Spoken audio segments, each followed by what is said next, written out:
Մահը հեգնեցին և հպարտ մահով մեր սև կյանքին փայլ տվին։ Դուք էիք, որ ազատության տատասկոտ ճանապարհին ցավոտ ու բոսոր մշուշի մեջ հյուսեցիք մեր ամենից գեղեցիկ ու խիզախ երազները։ Դուք էիք, որ ըմբոստության ժայռերի բարձրությունից գահավեժ նետվեցիք ժողովրդի մեծ տառապանքի ծովը, որ մոլեգնած ու մրկացուփ եռում էր ձեր ոտների տակ։ Դուք էիք, որ բռնության ու արհավիրքի խեղդող խավարի մեջ ձեր բոցավառ աչքերի հրափայլ բոցով մոլոր ու լքված հոգիների ուղիները լուսավորեցիք։ Փառք ձեզ։ 1000 տարիների արյունի մառախուղի միջից ձեր գլխին տեղացող անթիվ հարվածների տակ դուք քայլում եք անհողդողտ, խամառ ու վսեմ դեպի մի վեհագույն, մի սքանչելի նպատակ։ Քայլում եք հետիհև, վիրավոր, խոշտանգված, ձեր հսկա թիկունքին կրելով մի բեռ, որի ծանրության տակ այնքան ազգեր լացով խորտակվել են ու կորել, որպես մրրիկներից փշրված փոշու ամպեր։ Հոյակապ բախումների ու հսկայական պայքարի մեջ ձեր բաց ու գունատ ճակատներին կախված մնացին բոլոր զրկվածների, բոլոր դժբախտների հուսացող հայացքները։ Ձեր երկաթ բազուկների գոռ հարվածները չարիքի խոլ կամարները դղրդացրին և տանջված հոգիների մեջ ազատության հույզերը փոթորկեցին։ Եվ այժմ, ով ուխտյալ հսկաներ, ազատության խորանի առաջ, ծնրադիր, ձեզ եմ նվիրում ձեր արյունով ցողված այս կարմիր երազները, և ձեզ, ով անանուն ու կորած մարտիկներ, մութ անտառներում և մռայլ ձորերում ընկած հերոսներ, որոնց վերջին հառաչանքները մրրիկներին են պահ տրվում, որոնց ոսկորները հողմերն են լիզում հեծեծալով։ Ձեզ բոլորիդ, պաշտամունքի և հիացումի արցունքով, և ձեզնով այն վսեմ, այն արյունաներ գաղափարին, որին այնքան սերունդներ փարվել են խանդաղատանքով, և որ ահա ձեր շնորհիվ փայլփլում է մեր մռայլ հորիզոնի վրա։ Փառք ձեզ, խոնարհ հերոսներ։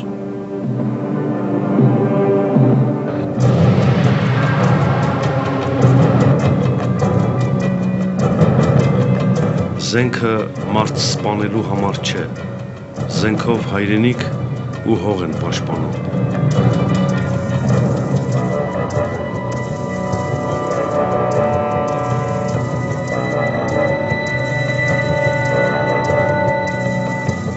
Տեղերի հինավուրց եկեղեցում մրմունջ կաղոտքի պահին հին ու նոր ցավերի պատճառը արդեն գտել էր ու փոթորկված հոգին հավատի գավթում սիրահոժար երկրպագության երդում տվեց առհավատ, առհայրենիք։ Պետրոս Ղևոնդյան, Պետո։ Շուշիի 48-րդ առանձնակի գումարտակի փոխհրամանատար, մտավորականն ու զինավառ մարտիկը, մշտապես մտահոգ խոժոռադեմ ընկերն ու հրամանատարը, գաղափարական զինվորը, որ հայրենիի անկախության ձգտումը դարձրել էր պաշտամունք և իր բոլոր տաղանդները ամբողջովին նվիրաբերեց, որ հայի դարավոր երազանքը կյանքի կոչի, որ ստեղծի նոր հայրենիք, երդման պես հզոր, արյան պես ջերմ ու կենարար, չխամրող, չմոխրացող, ինչպես բյուր նահատակների աճյունները, որոնց անմահ հոգիներում հայրենիքը երբեք չի սպառվում։ Իր մարտակոչն էր, ու 90-ի աշնանը Պետոն Պրոշյանի դաշնակցական խմբի հետ մեկնեց հյուսիսային Արցախ միանալու ինքնապաշտպանության ուժերի հրամանատար Շահեն Մեղրյանի խմբերին։ Պետոն, Կարոտն ու Հրաչը Շահումյանի գյուղերում պիտի մարզեին նոր կազմավորվող մարտական խմբերը։ Սերտած իմացությունը ու նոյեմբերյանի սահմանային մարտերի փորձը Պետոն ու զինակիցները մեկիկ փոխանցում էին Ղարաչինարի, Բոզլուխի, Էրքեջի զինվորագրված մարտիկներին, որոնք պիտի դառնային վաղվա կռիվների հայրենապահն ու գաղափարական զինվորը։ Պետոն իրեն չէր խնայում, Պարապմունքների ընթացքում ուսուցանում էր մարտի ժամանակ կիրառվող հարձակողական ու պաշտպանական գործողությունների ձևերն ու եղանակները։ Քայլ առ քայլ, օր-օրի, երեկվա պարզ գյուղացին ու հողագործը դառնում էր զինվոր, գիտակցումով, որ իրենք են իրենց հողի օրինական տերն ու ապավենը։ Ուսանում էր Երևանի պետական համալսարանի ռադիոֆիզիկայի ֆակուլտետում եւ միայն քննական շրջանին մասնակցելու հանգամանքն էր, որ Պետոյին հարկադրեց կարճ ժամանակով վերադառնալ Երևան։ 91-ի ապրիլին Կարոտի հրամանատարությամբ մարտական ջոկատը մեկնում է Շահումյան։ Այդ օրերին հյուսիսային Արցախում էին գտնվում Թալինի, Բաղրամյանի, Հրազդանի դաշնակցական ջոկատները, Էջմիածնի ջոկատները, Երևանի Արաբո, Տիգրան Մեծ ջոկատները։ Ապրիլի 18-ին Պրոշյանի խումբը Շահումյանից շարժվեց Գետաշեն։ Կարոտն ու Պետոն ներկայացան Գետաշենի հրամանատար Թաթուլ Կրպեյանին քննարկելու իրենց հետագա անելիքների մանրամասները։ Այդ պատմական օրը Արցախյան պատերազմի 3 քաջերի Թաթուլի, Կարոտի ու Պետոյի առաջին եւ ավաղ վերջին հանդիպումն էր։ 1991 թվականի ապրիլի 30 Խորհրդային 4-րդ բանակի 23-րդ դեսանտային դիվիզիան իր ողջ մարտական զրահատեխնիկայով ազերի խուժանի հետ ներխուժեց Գետաշեն։ Կեսօրին տանկերի թրթուրները բվվում էին Մարտունաշենի մատույցներում։ Պետոյի, Կարոտի ու Սիմոնի զրույցը կարճ տևեց, ու վճիռը մեկն էր՝ պիտի կռվենք։ Իր կարողություններից հիացած զորքը ամենևին էլ չէր սպասում նման դիմադրության։ Հսկայականակ բանակի դեմ էին ելել 30-ի չափ խիզախ հայորդիներ խելառ անհաշտ կամքով։ Այդ փառավոր խենթերի անունները պիտի հնչեն ամենուր ու միշտ։ Պետո, Կարոտ, Մանվել, Մկրտիչ, Արարատ, Էդո, Կարեն, Սամվել, Անդո, Սիմոն, Վարդգես, Վրեժ, Արմեն, Հրաչ։ Երկարատև նահանջից հետո տղերքը իջևանեցին Շահումյանի Բուզլուխ գյուղում։ Պոլյանիչկոյի հետագա ձեռնարկումները կասեցնելու եւ հայ բնակչությանը գոտեպնդելու համար Շահումյանի ինքնապաշտպանական շտաբի որոշմամբ փոքրականակ պարտիզանական խումբը Գյուլիստանից անցավ Մարտակերտի Հաթեր գյուղը եւ ուղղվեց դեպի Ումուդլու, ուր գտնվում էր Օմոնի շտաբը։ Առավոտյան կողմ Հայկի, Վաչեի, Առաքելի, Կարոտի ու Պետոյի անդադար կրակն էր թափվում Ումուդլուի խուճապար Օմոնի ու խորհրդային զորքի վրա։ Կայծակ հարձակումն ավարտված էր ու տղերքը անտառներով քաշվեցին մռավի լանջերը։ Մոտենում էին Լեսնոյի ազատագրման օրերը։ Այդ օրերին Պետոն, Կարոտն ու Հրաչը Արագածի լանջին մարզում էին բանակումի մասնակիցներին։ Արցախին նոր ուժեր էին հարկավոր, նոր համալրում, հոգում անհանգիստ պատկերներ էին, հոգում Մարտունաշենի անկումն էր, Սիմոնի, Թաթուլի մահն ու գաղթի ճամփան։ Վերջապես եկել էր փոխհատուցման պահը։ Լեռնային Ղարաբաղի Հանրապետության բանակի, զորավաշտերի եւ հատկապես Աշոտ Ղուլյանի հրամանատարության առաջին վաշտի համագործակցությամբ Նայիրի, Հրազդանի եւ Բաղրամյանի ջոկատները նախապատրաստվում էին Մալիբեյլիի, Աշաղի եւ Յուխարի Ղուշշուլար գյուղերի գրավմանը։ Հուշկու գրոհով ազատագրվում է Փարուխը։ Մալիբեյլիի գործողությունը նախատեսվեց փետրվարի 3-ին։ 1992 թվականի փետրվարի 3-ի լույս 4-ի առավոտը հաղթական կամարով օծվեց։ Վերջապես խորտակվեց ազերիների ռազմական հենակետերից մեկը, Մալիբեյլին, որը Ստեփանակերտին մշտապես կրակի տակ էր պահում։ Բացվեց Մարտունու շրջանը կենտրոնին կապող ամենակարճ մայրուղին։ 1992 թվականի փետրվարի 25-ին Իլուր ամենքի հայտարարվեց Ղարաբաղի արդարության մարտիկներ կազմավորման հարձակումը Խոջալույի ազերիների որջի վրա։ Հաջորդեց Շուշիի Բաղձալի ազատագրումը։ Կորցնելով Շուշին, գազազած ազերիները իրենց ճնշումները ուժեղացրեցին Շահումյանի հատվածում։ Պետոյի ու իր զինակիցների համար սկսվեց ցավի ու փորձության նոր շրջան։ Շահումյանն ընկավ։ Այդ արդիվ Պետոն առանձնակի ցավով պիտի հիշեր։ Շահումյանը հիմնական ուժերը կռվող դաշնակցական ուժերն էին եւ հրամանատարությունը։ Իրականում դաշնակցական հենց տեղի խմբերն էլ եւ Հայաստանից գնացած խմբերն էլ կռվել են ինչքան որ կարծան։ Այդ մարդիկ այդ պարտությունը չեն տեսել։ Ընդհանրապես մյուս խմբերի մոտ էլ կազմակերպված բոլորը եղել են իրենց տեղերում, կռվել են։ Բացառությամբ Կարաչինարում որ պոստերը հանձնվել են գրեթե առանց կրակոցի։ Շատ թույլ են եղել կրակոցները, որ ժողովուրդը սկի գլխի էլ չի ընկել, այդտեղ կռիվ կա, հարձակում, պաշտպանություն կա, թե չկա։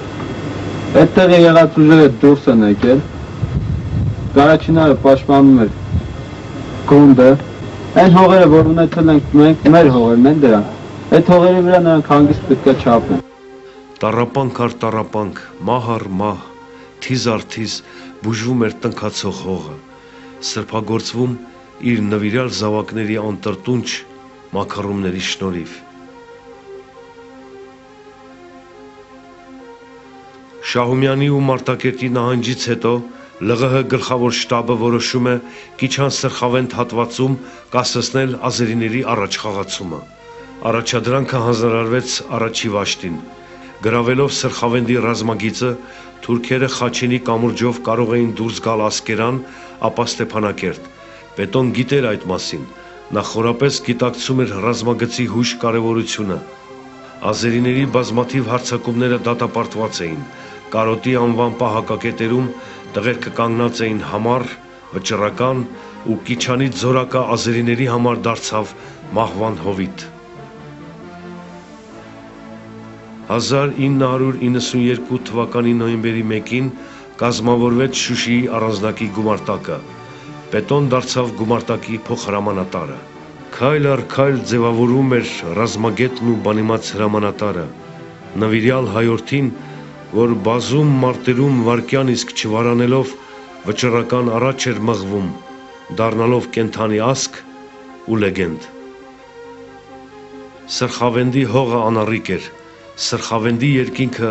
նույնպես։ Պետոն Իգլայի դիպուկ կրակոցով ոչնչացնում է ազերիների MiG-25 ինքնաթիռը։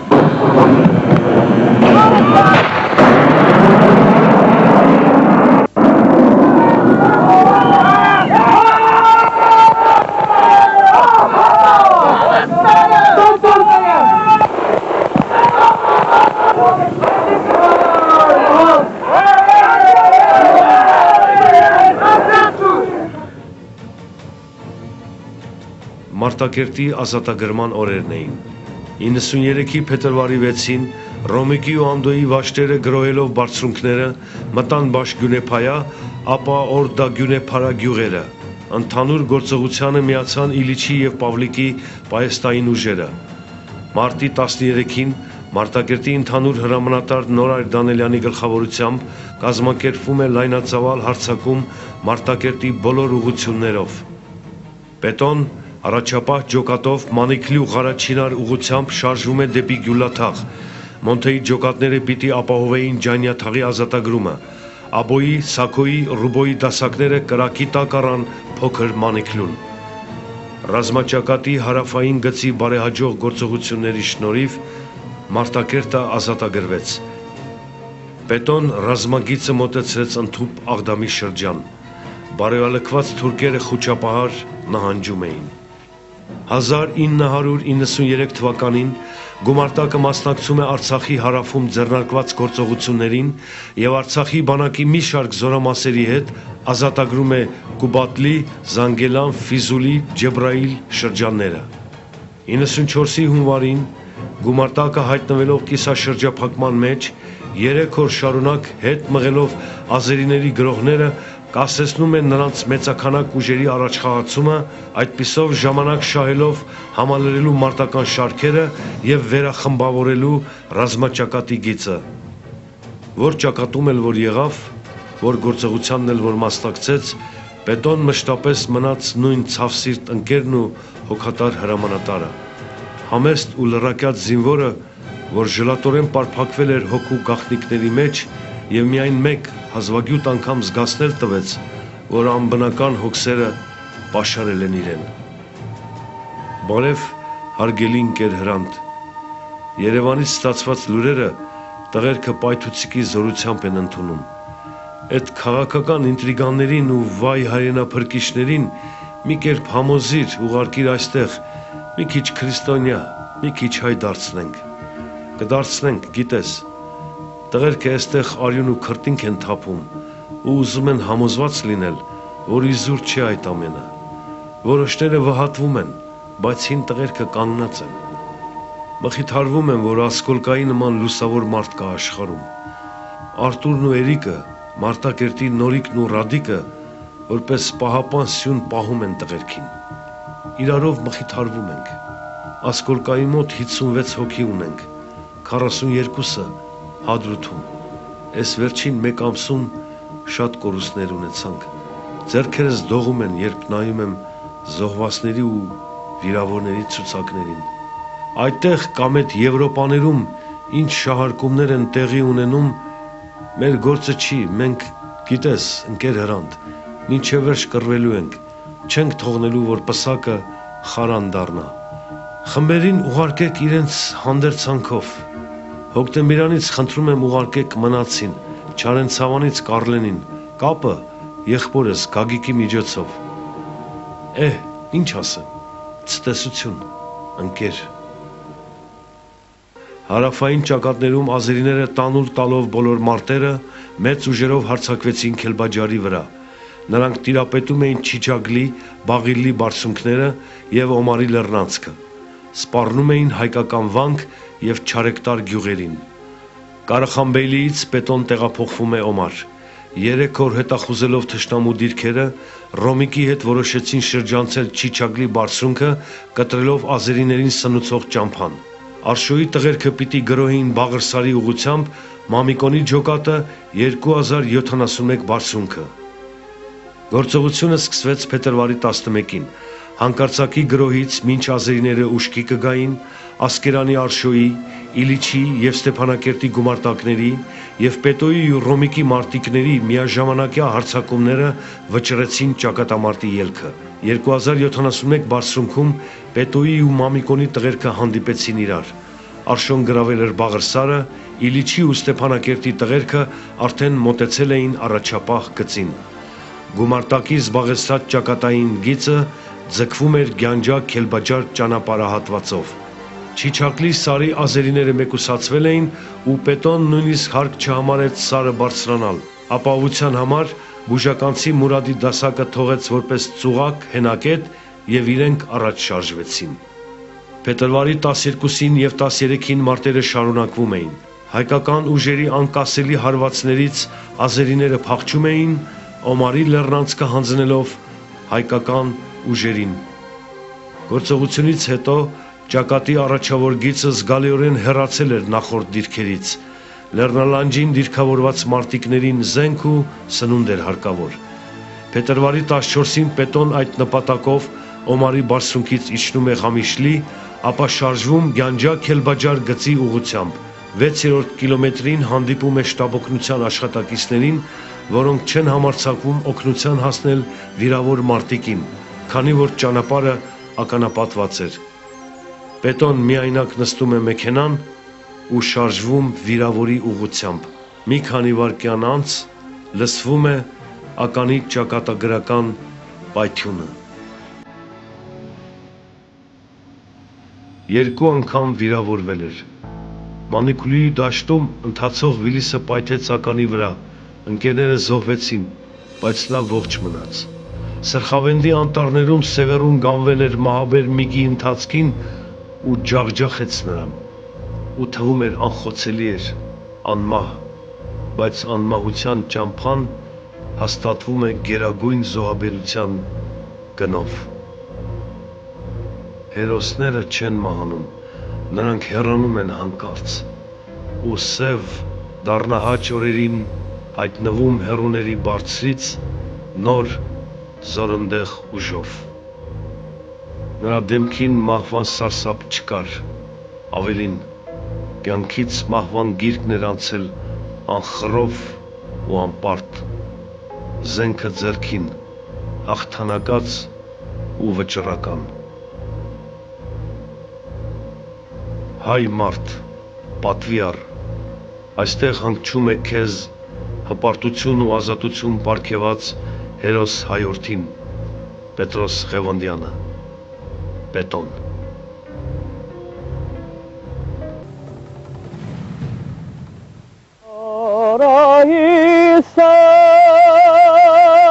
Լեռան լանջին նայել ընկավ վիրավոր կուրծքը բադրած սիրտներ խոցված չար թշնամու գնդակից Ժերոտ լերանլեր կադարից վարսլացիր սեգարցիվ թևերդ բաս լայն թևերդ ու ֆիդայու